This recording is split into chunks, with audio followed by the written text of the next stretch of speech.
اب آتے ہیں مسئلہ تقلید پر۔ میں یہ سمجھتا ہوں کہ جب یہ مسائل سمجھ میں آ گئے تو مسئلہ تقلید پر کوئی زیادہ بحث کرنے کی ضرورت پیش نہیں آئے گی۔ یہ قیاس کرنا کیا ہر انسان کا کام ہے؟ کیا وہ آدمی بھی قیاس کر سکتا ہے جس نے قرآن کو سرے سے الف با پڑھا ہی نہیں؟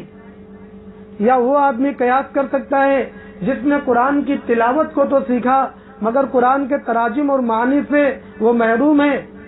کیا وہ بندہ بھی قیاس کر سکتا ہے جو احادیث رسول کو نہیں جانتا، شریعت کے مسائل سے واقف نہیں ہے؟ تو کوئی بھی آدمی اٹھ کر یہ کہے گا کہ ایسا آدمی بھلا قیاس کیسے کر سکتا ہے؟ اس کے پاس اتنی وسیع معلومات کہاں ہیں؟ اس کے پاس اتنا باریک اور گہرا علم کہاں ہے؟ قیاس کرنے کے لیے جس مسئلے پر قیاس کرنا ہو اور جس مسئلے کو قیاس کرنا ہو اس کے چاروں پہلوؤں پر غور کرنا، اس کے سارے دلائل کو اکٹھا کرنا، اس کے سارے شرائط کو اکٹھا کرنا، اس کے سارے اراکین کو اکٹھا کرنا یہ ضروری ہوا کرتا ہے۔ یہ تو کوئی ماہر عالم ہی کر سکتا ہے۔ معلوم یہ ہوا کہ قیاس کرنا یہ کسی ماہر عالم کا کام ہوگا، اور جب ماہر عالم قیاس کر کے مسئلے کا حکم ظاہر کر دے گا تو اس کا ماننا عوام الناس کا کام ہوگا۔ تقلید بھی ثابت ہو گئی، مجتہد بھی ثابت ہو گئے اور مقلد بھی ثابت ہو گئے۔ قیاس کرنا یہ ہمہ شمہ کا کام نہیں ہے، قیاس کرنا مجتہد کا کام ہے۔ اس کی ایک دلیل یہ ہے کہ جب حضرت پیغمبر علیہ الصلوۃ والسلام نے حضرت معاذ ابن جبل رضی اللہ تعالیٰ عنہ کو یمن بھیجا تو ان سے پوچھا تھا کہ فیصلہ کیسے کرو گے؟ انہوں نے فرمایا تھا اجتہد برأیی ولا آلو، کہ اے اللہ کے رسول میں اپنی رائے سے اجتہاد کروں گا اور اس میں کوئی کوتاہی نہیں کروں گا۔ اس پر پیغمبر نے کیا کیا تھا؟ ان کو شاباشی دی تھی اور اللہ کا شکر ادا کیا تھا۔ اس کا مفہوم کیا نکلا؟ اس کا مفہوم یہ نکلا کہ معاذ ابن جبل یمن جائیں گے اور یمن جانے کے بعد اگر وہ قیاس کر کے کوئی مسئلہ بتلائیں گے تو یمن والے ان کے قیاس کی تقلید کریں گے، یمن والے ان کے قیاس کی تقلید کریں گے۔ یمن والوں نے بھی اس سے یہی سمجھا، عرب والوں نے بھی اس سے یہی سمجھا، اگر نہ سمجھا تو ان احمقوں نے نہ سمجھا۔ یہ دلیل ہے، بالکل واضح عبارت النص اور ظاہر الدلالہ کے طور پر دلیل ہے کہ معاذ بن جبل قیاس کریں گے اور اہل یمن اس قیاس کو مان کر عمل کریں گے۔ یہ مسئلہ تقلید کا ثبوت ہے اور تقلید شخصی کا ثبوت ہے، تقلید شخصی کا ثبوت ہے۔ تقلید شخصی کے اوپر بے شمار دلائل موجود ہیں۔ آپ نے ایک واقعہ سنا ہوگا، پیغمبر علیہ الصلوۃ والسلام کے زمانے میں ایک عورت اللہ کے رسول کی خدمت میں حاضر ہوئی مسئلہ پوچھنے کے لیے۔ مسئلے کو پوچھا، پیغمبر علیہ الصلوۃ والسلام نے بتلایا۔ اس عورت نے فرمایا، اس عورت نے کہا کہ یا رسول اللہ اگر میں دوبارہ آؤں گی اور آپ موجود نہ ہوں گے تو میں کس سے مسئلہ پوچھوں گی؟ پیغمبر علیہ الصلوۃ والسلام نے اس عورت سے فرمایا تھا کہ اگر میں موجود نہ ہوں گا تو تم مسئلہ ابو بکر سے پوچھ لینا، مسئلہ ابو بکر سے پوچھ لینا۔ کیا مانا؟ کہ ان سے پوچھ کر عمل کر لینا۔ یہ مسئلہ تقلید ہے اور یہ تقلید شخصی ہے۔ پیغمبر علیہ الصلوۃ والسلام نے فرمایا تھا فاقتدوا بالذین بعدی، میرے بعد ان دونوں لوگوں کی اتباع کرنا، ابی بکر و عمر، ابو بکر و عمر کی اتباع کرنا۔ یہ تقلید شخصی ہے۔ حضرت علی رضی اللہ تعالیٰ عنہ کی روایت ہے، مجموع الزوائد کے اندر اور المعجم الاوسط کے اندر یہ حدیث موجود ہے۔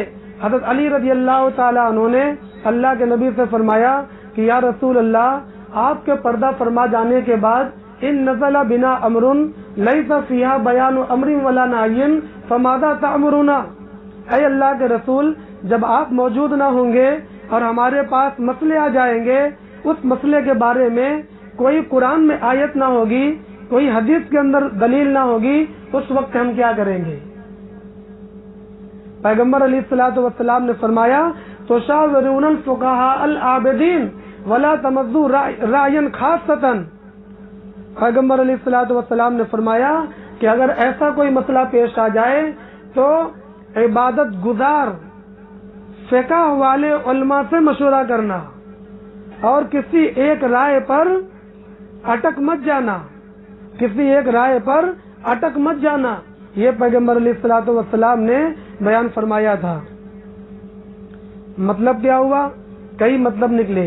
ایک مطلب تو یہی نکلا معاذ بن جبل والی حدیث سے بھی، جب اللہ کے نبی نے پوچھا تھا کیف تقضی، انہوں نے کہا اقضی بکتاب اللہ، پیغمبر نے فرمایا تھا فإن لم تجد، اگر تجھے کتاب اللہ میں نہ ملے تب۔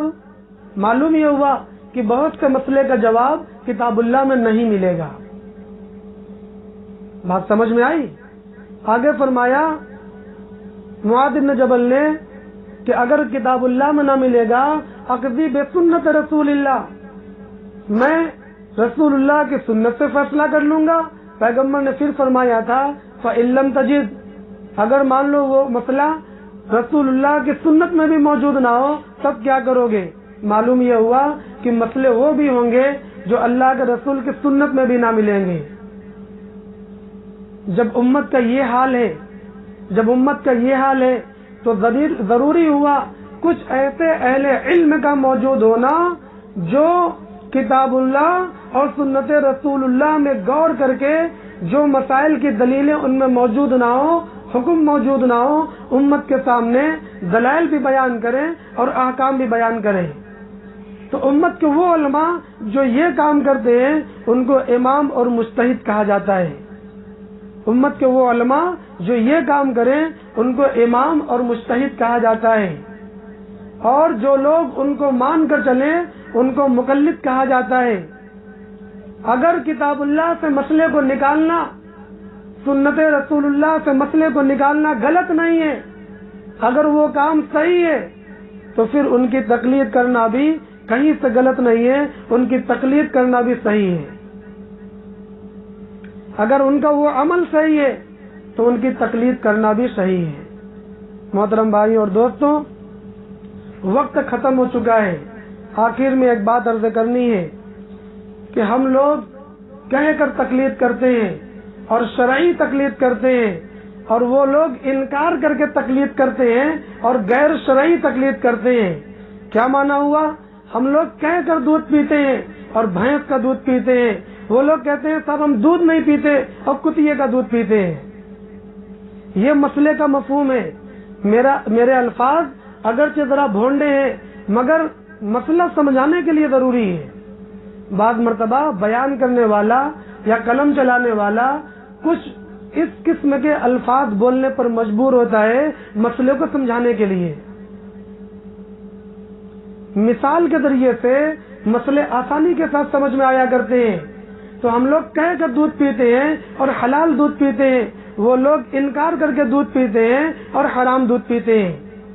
تقلید تو وہ بھی کرتے ہیں، ہم تقلید بڑے ائمہ کی کرتے ہیں، وہ تقلید رشکاریوں کی کرتے ہیں، وہ فٹکروں کی تقلید کرتے ہیں، جو خود ہی تقلید کا محتاج ہو وہ اس کی تقلید کیا کرتے ہیں۔ ہم لوگ تقلید کرتے ہیں، ہم لوگوں نے اپنا نام حنفی رکھا ہوا ہے، دنیا کے بہت سے لوگوں نے مالکی رکھا ہوا ہے، اور بھی نام رکھا ہوا ہے۔ یہ لوگ تقلید کا انکار کرتے ہیں مگر اپنا نام سلفی رکھا ہوا ہے۔ سلفی کا معنی کیا ہے؟ سلف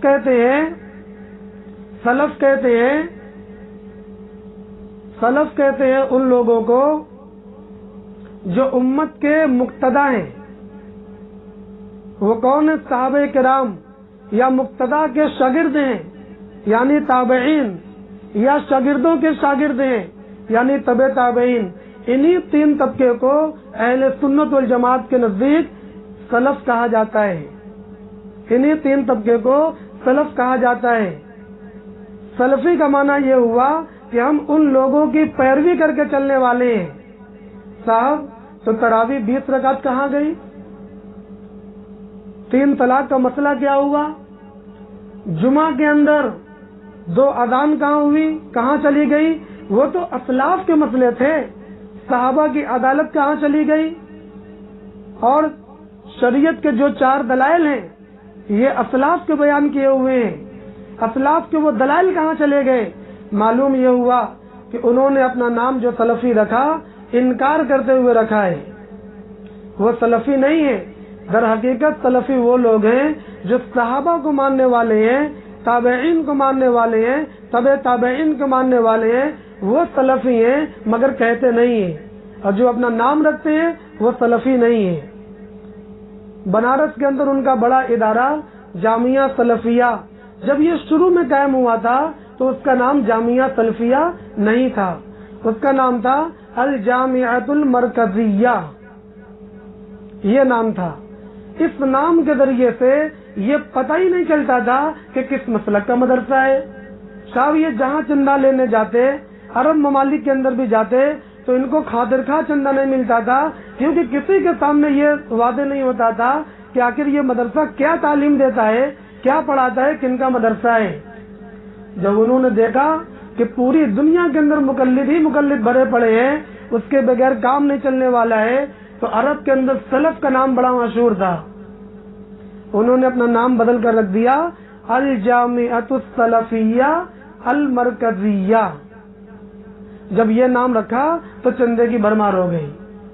محترم بھائیوں اور دوستوں، حقیقت بھی یہی ہے، ہم لوگ ان کو اہل باطل کہتے ہیں، وہ بھی ہمیں باطل اور مشرک کہتے ہیں۔ ہم ان کو باطل کہتے ہیں، کبھی ان سے زکوٰۃ لینے نہیں جاتے۔ ہم انہیں باطل کہتے ہیں، کبھی ان سے چرم قربانی لینے نہیں جاتے۔ ہم انہیں باطل کہتے ہیں، کبھی اپنے دین کی دوسرے کاموں میں ان سے مدد لینے نہیں جاتے، مگر وہ لوگ ہمیں مشرک کہتے ہیں، مگر چندے کی بھیک بھی ہمیں سے مانگنے آتے ہیں۔ وہ لوگ ہمیں مشرک کہتے ہیں، زکوٰۃ کی بھیک بھی ہمیں سے مانگنے آتے ہیں۔ وہ لوگ مشرک کہتے ہیں، مگر چرم قربانی بھی ہمیں سے مانگنے آتے ہیں۔ محترم بھائیوں اور دوستوں، کوئی مجھے یہ سمجھائے کہ اگر ہم مشرک ہیں تو ہمارے اوپر زکوٰۃ کہاں سے آ گئی؟ اگر ہم مشرک ہیں تو چرم قربانی کہاں سے آ گئی؟ ایک طرف مشرک کہنا، اوپر سے پھر زکوٰۃ مانگنے آنا، یہ تو وہی بات ہو گئی کہ صاحب دودھ کہہ کر نہ جانے کس کا دودھ پی رہے ہیں۔ یہ ساری تفصیلات تقلید کے عنوان پر ہیں، ہم لوگ تقلید کرتے ہیں، اور الحمدللہ قرآن مجید کے اندر تقلید کا حکم ہے، تقلید مطلق کا بھی حکم ہے، تقلید شخصی کا بھی حکم ہے۔ احادیث مبارکہ کے ذریعے بھی میں نے کچھ وضاحت کر دی ہے، مثال کے ذریعے بھی سمجھا دیا ہے۔